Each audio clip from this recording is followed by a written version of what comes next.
Hi everyone, happy Friday. Hope you're doing well. Today we're talking about red flags, sex partner edition, things to look out for if you're dating or seeing people and just need some context of what might not be the best behavior from another individual as it relates to having a sexual relationship. We've got Chunk Papa in the room. Hey Corey, hope you're well.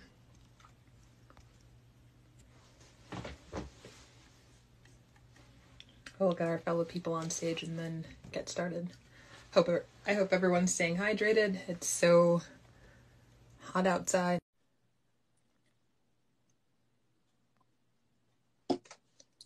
Just waiting for Instagram to catch up. Cool. Hey Corey, how are you? I'm good. How are you? I'm good. Happy Friday. Yes, definitely happy Friday. How's your week been? It's been pretty good. I can't really complain. Not too complicated. Kind That's good to hear. for the most part. Just waiting to get Whitman-Walker in the room and we can get started. Yes. But I guess while we wait, are there any red flags that come to mind for you that you've experienced that have just been like, whoa, like must stop and get out of this relationship ASAP? Yeah, definitely. I have experienced like red flags, like when people lying about things, like when we're first meeting and you kind of like you can kind of tell like that they're lying about stuff, or that you're kind of catching them in lies from the Yeah. I think that's kind of weird. Or like just simply trying to paint a picture of some like a part of themselves that's not really true. That's one of the red flags to me. Possessiveness, trying to be like super possessive, like when you first meet somebody, that's a red flag for me. Definitely. A little bit of craziness, narcissism, like all those things, of course, like the basic things. But and hygiene is a huge. That's a big one. Yeah, like a person that like say for instance the first night that you kind of like y'all stay together or something, and the person wakes up, they haven't brushed no teeth, took a bath, nothing. Like Yeah. that's a huge nah for me. That pre-date hygiene is super important, everybody. Yes, definitely, that's a huge one for me. I cannot do especially like a person that like their dental hygiene is like really no, I can't. Oh, Yeah, I can't do it. I think back when I had more like dating swiping apps and stuff, I made sure to include like you must be someone who flosses or you like really enjoy flossing. Right. I don't know if I can, as a flosser myself, I don't know if I can date anyone who's not flossing. Yeah. I remember this one person, with the conversation that kind of, I was just like, like, when's the last time, we were talking about like going to the dentist, and they were like, oh yeah, I haven't been to the dentist since I was a kid. And I'm just like, huh? Like, what? Well, I mean, that's a few things, right? Like there's, do you have access to dental care? Do you have public health insurance or private health insurance? But Right. if you can't go to the dentist very often, then it's super important that you are flossing regularly, that you're brushing your teeth a couple times a day, at least, in the morning and at night. And, some folks who are like super teeth hygiene people might floss after every meal or every snack. So it actually helps you kind of control how much you're eating throughout the day and just be mindful of your meals. But I think we should definitely do a future live on oral hygiene because people don't realize that there's so much health related things that are tied to your oral hygiene. Definitely. But welcome, Whitman-Walker. Thanks for joining. So we can get started. My name is Jewel, and I use she, hers pronouns, and Corey and I work to bring educational Instagram lives to this space with Whitman-Walker's community health team. And during the COVID-19 pandemic, Whitman-Walker's community health department has expanded its outreach efforts to the social media platform. We cover various topics about HIV and STIs, sexual health practices, access to care, social determinants of health, and public health interventions. The community health team is here to educate and support you. And hey, Orlando. Orlando used to be a social media influencer with the team last year, so really great to have you in the space today. Yes, thank you for joining. Of course, my name is Corey, and I use he, him, his pronouns. Today, of course, we'll be going to discuss red flag sex partner edition. As folks navigate the this this post/mid pandemic dating phase, we wanted to discuss a few red flags to watch out for and with your potential sex partners. So first up, if your sex partner displays selfish behaviors outside of the bedroom, there's a good chance that they're going to be selfish inside the bedroom. While sex is about pleasure, it's about both giving and receiving pleasure, and one could argue that it's more so about giving pleasure. If your partner isn't concerned with pleasuring you, they also are not concerned about you achieving an orgasm. And that said, they may not be the best sex partner for you. This next bit's going to be a bit contextual, like depending on what you and your partner have established as your relationship. But based on the nature of your relationship, if someone's only displaying interest in sex and physical activity and not any interest in conversation or getting to know you, even in the least bit, this can be a red flag. Again, this is dependent on what you all have defined as the basis for your relationship, whether it is just solely sexual and physical, or if there's a little bit more to it. But if you can't even hold a short conversation together, then maybe this person doesn't deserve access to your body. Definitely. Red flags. If time to discuss sexual health and prevention practices with your partner, like whether they get tested for STIs regularly or in between sex partners, and they say never or judge you for bringing up sexual health, they probably aren't the best sex partner. It's definitely a red flag. Yeah, like if a person comes to you and they're just like, oh, never, I don't get tested, I don't, or act like it's weird for bringing up sexual health, that's a huge red flag. That means that they are probably engaging in very risky behaviors, which you might not want to get yourself involved in. Similarly, if you're engaging in sex with sperm and eggs, will be present in the anatomy of the individuals having sex. A partner is not receptive of you discussing pregnancy prevention. This is a sign that they probably aren't the best sexual partner. It's a red flag, of course. Like unless it's something planned, I don't think anybody wants to accidentally have a child. So it's a good thing that you probably should be discussing the possibility of pregnancy, and a person doesn't want to discuss that and they know that that's a possibility, that's a huge red flag, people.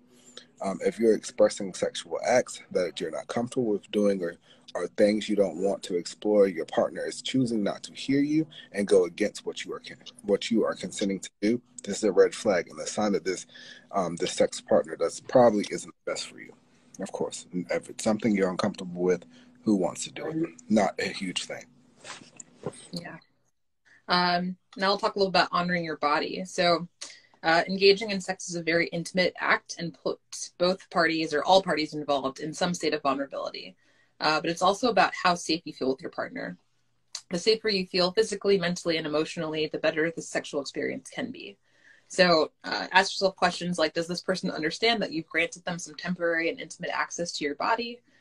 Do you understand that they have done the same for you in return? All parties involved have a responsibility to make that space feel as authentically safe as possible, and that includes mentally safe, emotionally safe, and physically safe. Lizzo actually just dropped a new album. It's called Special, and one of my favorite tracks is the song called Naked, which she opens up with the line, "Welcome to my body, I know it's nice to meet it. Fantasies have been written about the beauty and the sweetness." So I think we need to all keep this welcome to my body energy for any person we agree to grant access to our bodies. Someone asked the question, can I get a prophylactic monkeypox vaccine in DC? We don't actually, at Whitman-Walker, we don't, correct me if I'm wrong. So there's actually some vaccine appointments coming up, I think, but through DOH. So I think the best thing you can do is, one, you can call the number pinned in our comment section. It's 202-797-4439. And you can direct your question there, and then also visit the dchealth.gov website and just sign up for their monkeypox vaccine schedule. Yeah, because from what I understand, basically you have to sign up for an appointment, kind of push back a little bit because there's not a heavily available supply as of right now, but they are working on it. So listen to your body. Your body talks, so it's important to listen. Here are a few things to watch out for from your body that may be red flags. Physically, you're not feeling it and have a hard time getting aroused. Kissing this person isn't enjoyable for you. You can't enjoy sex without thinking your partner is someone else, or maybe like a gut feeling. Something just feels off. If any of these things are going on, you definitely should kind of start thinking about if there's been red flags that have happened before, or there's things that are happening now that make you feel uncomfortable. You definitely don't want to engage in sex if you're just not, if you don't feel comfortable, you're not feeling it. You don't want to. It's just not. It's not worth it. And then finally, let's look for the green flags. Does this person bring up getting tested in sexual health with you? Do they inquire about what you find pleasurable in bed? Do they talk to you about pregnancy prevention if it's applicable to the types of sex you're having and there's sperm and eggs involved within the partners that are at play? Do they provide you with that welcome to my body, I know it's nice to meet me energy? And do they ask for your consent? These are all green flags to look for when you're exploring sexual relationships with new partners or current partners or past partners, and can kind of be a measure for whether or not you want to engage in sex with these people. So thank you all for taking some time to learn a little bit more about red flags with sex partners. We talked a lot about getting tested today, so please note that Whitman-Walker Health is open for free HIV and STI testing by appointment.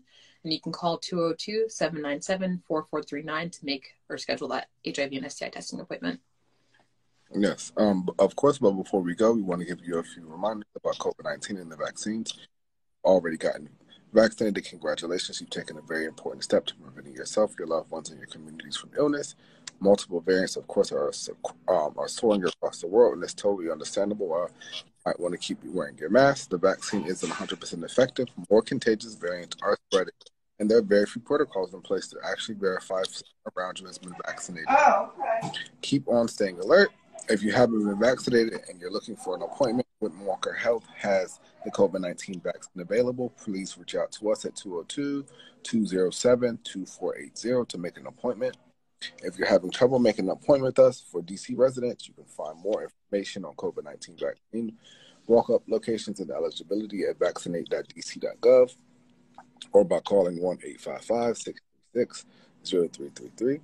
For Maryland residents, learn more about the mail-in distribution process and schedule a vaccination appointment at covidlink.maryland.gov or by calling 855-634-6829. For Virginia residents, learn more about the Virginia vaccine distribution process and schedule a vaccination appointment at vaccinate.virginia.gov or by calling 877-829-46. If you haven't been vaccinated and you're not looking for an appointment, please continue to follow CDC's guidelines for mask quarantining, social distancing, and the like. It is very important that you consider getting the vaccine, discuss COVID precautionary measures with those around you, and be mindful of masks and keeping your distance, especially when you are not aware if a person has been vaccinated or not. And finally, because we've got another public health issue to be alert of, Mpox or monkeypox. If you are in DC, you can pre-register for an Mpox or monkeypox vaccine appointment at dchealth.dc.gov/page/monkeypox. Again, that's dchealth.dc.gov/page/monkeypox. You're currently eligible to be vaccinated in DC if you are a District of Columbia resident who's 18 years of age or older, and you identify as gay, bisexual, or another man 18 and older who has sex with men, or have had multiple anonymous sexual partners in the last 14 days or 2 weeks. If you are a transgender woman and non-binary person assigned male at birth, or a person who has sex with men, or you're a sex worker of any sex, and or if you're staff of any sex at establishments where sexual activity occurs, like bathhouses, saunas, and sex clubs. And just to note that you'll need to bring a proof of residency to verify that you are a DC resident, and that will be in the form of identification card with a DC address, a utility bill or other mail with your name and a DC address on it, or a current DC lease or mortgage with your name on it. Please follow us at Whitman-Walker on Facebook, Instagram, and Twitter, and follow our family accounts at RealTalkDC_ and NoFilterDC on Instagram. And if you've got any questions about our services and resources, you can visit whitman-walker.org and learn more about what we do. So thank you all so much for taking some time to learn about red flags and sex partners. Have a great rest of your Friday.